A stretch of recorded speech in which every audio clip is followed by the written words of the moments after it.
Nesta edição, recebemos em nosso estúdio a promotora de justiça Soraya Escorel. Ela coordena o CAOP, o Centro de Apoio Operacional às Promotorias de Justiça de Defesa da Criança e do Adolescente e da Educação.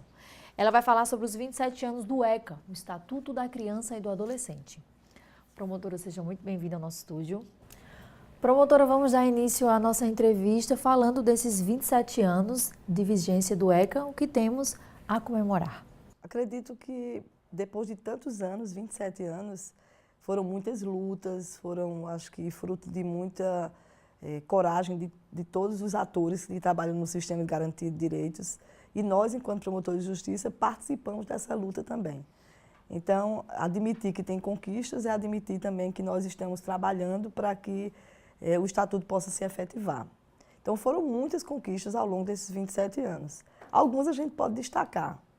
Pode destacar principalmente a Lei Menino Bernardo, que ficou conhecida assim, como Lei Menino Bernardos, mas que, na verdade, o mais importante dele é mostrar que toda criança e adolescente ela tem direito de ser criada sem castigo físico. Basicamente é isso, e eu acredito que seja extremamente importante, eu destaco como uma das coisas importantíssimas, porque eu também não concordo que a educação deve ser feita baseada na violência, A gente tem que educar de uma forma diferente, porque os valores mudam com o tempo e a gente precisa evoluir junto com ele.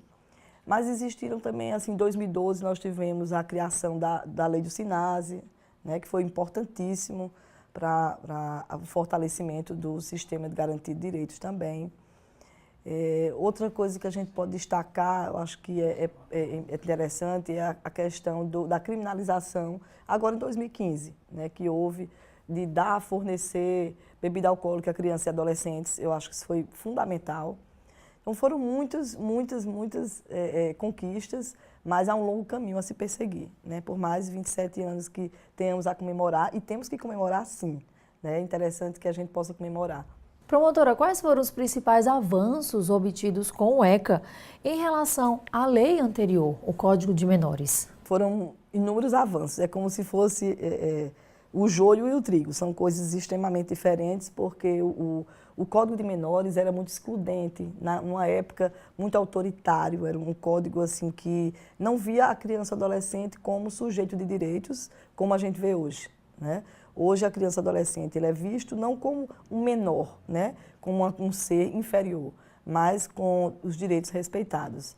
Eu destaco assim, algo importante também para se dizer que no Código atual, o que é o Estatuto da Criança e Adolescente, desde 1990, a gente percebe que uma coisa importante é a doutrina da proteção integral, e também o princípio do melhor interesse da criança e adolescente.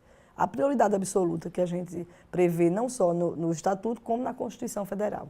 Promotora, apesar de ser reconhecido internacionalmente como uma lei avançada no Brasil, o Estatuto da Criança e do Adolescente recebe muitas críticas. A que a senhora atribui isso? Sem dúvida nenhuma. Acho que ao longo desses anos o que a gente mais escuta são críticas ao Estatuto. E eu atribuo principalmente a falta de conhecimento sobre essa lei. São mais de 200 artigos, poucas pessoas elas têm o conhecimento do que realmente trata a lei. E imagina que a lei existe para beneficiar crianças e adolescentes, quando, na verdade, mesmo protegendo, porque o Estatuto ele protege a criança e adolescente, mas, de certa forma, também pune. Ele vai proteger a criança e adolescente que é encontrada em situação de violência, de vulnerabilidade social, mas também, principalmente, aquela criança e adolescente que cometeu uma infração, ela vai responder, vai ser punida.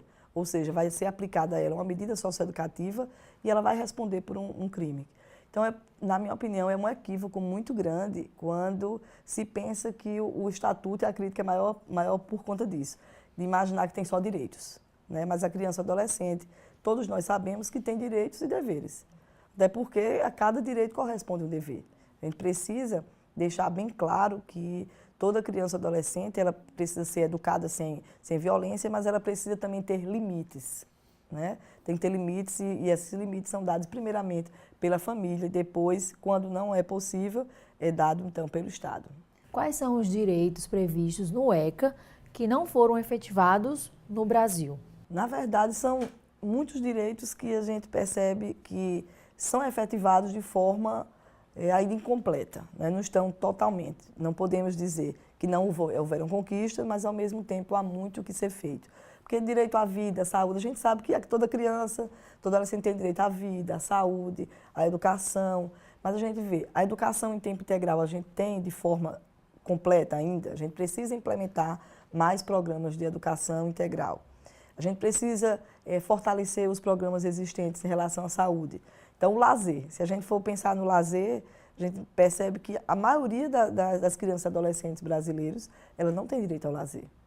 Então, são muitos direitos que precisam ser implementados e essa luta é uma luta constante, ela não pode realmente parar. Promotora, a crise econômica e política que o nosso país tem passado nos últimos anos é uma ameaça à efetivação do ECA?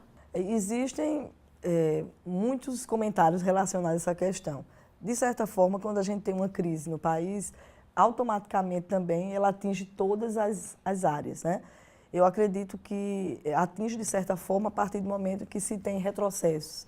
Como, por exemplo, para nós que trabalhamos nessa área e militamos há muitos anos, a gente percebe que uma grande ameaça ao Estatuto, por exemplo, é a questão dos projetos de lei. Muitos projetos de lei que estão em andamento, e eu acho que o principal deles é a questão da redução da maioridade penal.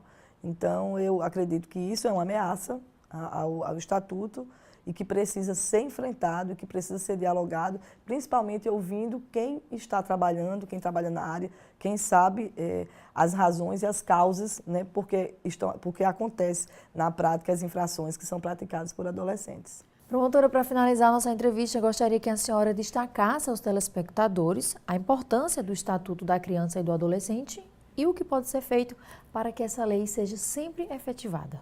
Eu acho que o primordial, Bruna, o principal de tudo, em qualquer órgão, em qualquer instituição, é que existe o orçamento. É preciso, para efetivar direitos, não apenas proclamar os direitos, porque existem direitos proclamados, mas efetivados é o que é mais difícil.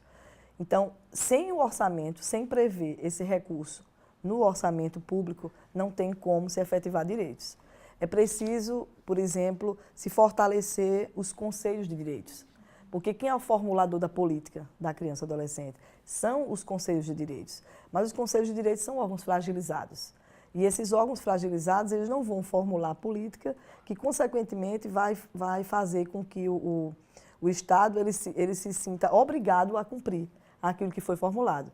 Então, eu acredito que mais importante que a gente percebe que há uma necessidade para efetivar é não só fortalecer os conselhos de direitos, os conselhos tutelares, né, que é um grande avanço nos 27 anos, a conquista dos conselhos tutelares em todos os municípios brasileiros e, principalmente, eu creio, é que fazer com que ele se torne conhecido e para que evitar os equívocos que a população tanto continua criticando. Promotora, muito obrigada pela entrevista. Nós é que agradecemos. O MPTV termina aqui. Outras informações a respeito do Ministério Público Paraibano você encontra no portal www.mppb.mp.br.